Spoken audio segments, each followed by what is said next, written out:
What's good, YouTube?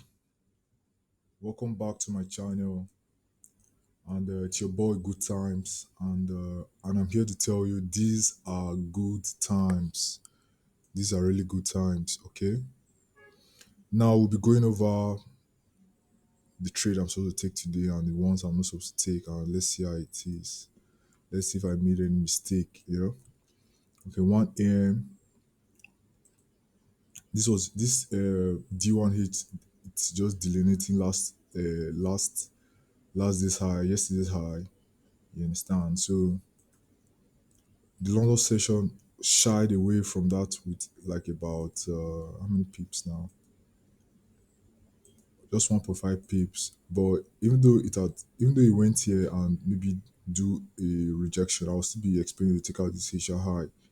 You understand? Because the crux of this strategy, or the cruise of this strategy, or the crust of this strategy, pardon me if I'm not getting it right, but the crux of this strategy is we are targeting either the daily high or the daily low.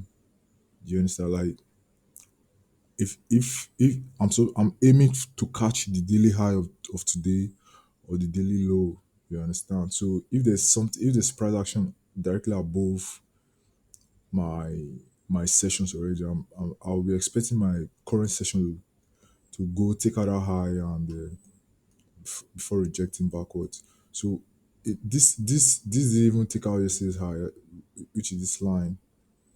This long session didn't take out yesterday's high, which is this line.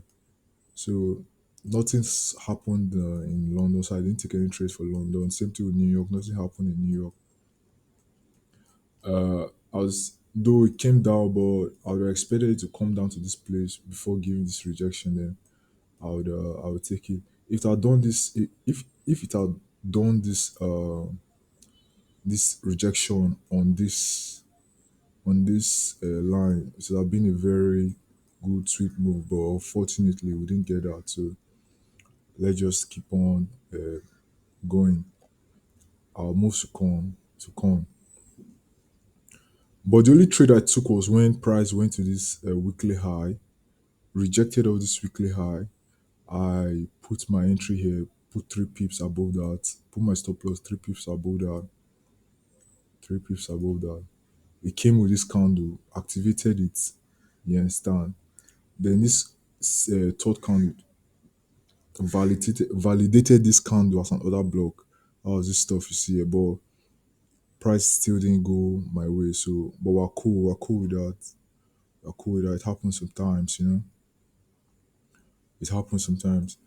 Now, if you notice, I've lost just 2 trades, and today is Wednesday, 3 days, and I've lost just 2 trades.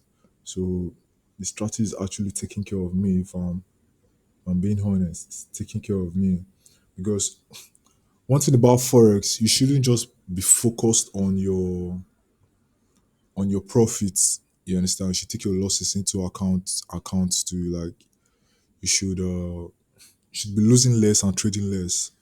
You understand? Your trades shouldn't be very frequent. You understand? And you should be losing less and you should be trading less. That way you make more money once the trades that are meant for you come. Like if peradventure my next trade I get my $200, I've just lost 2%. You understand?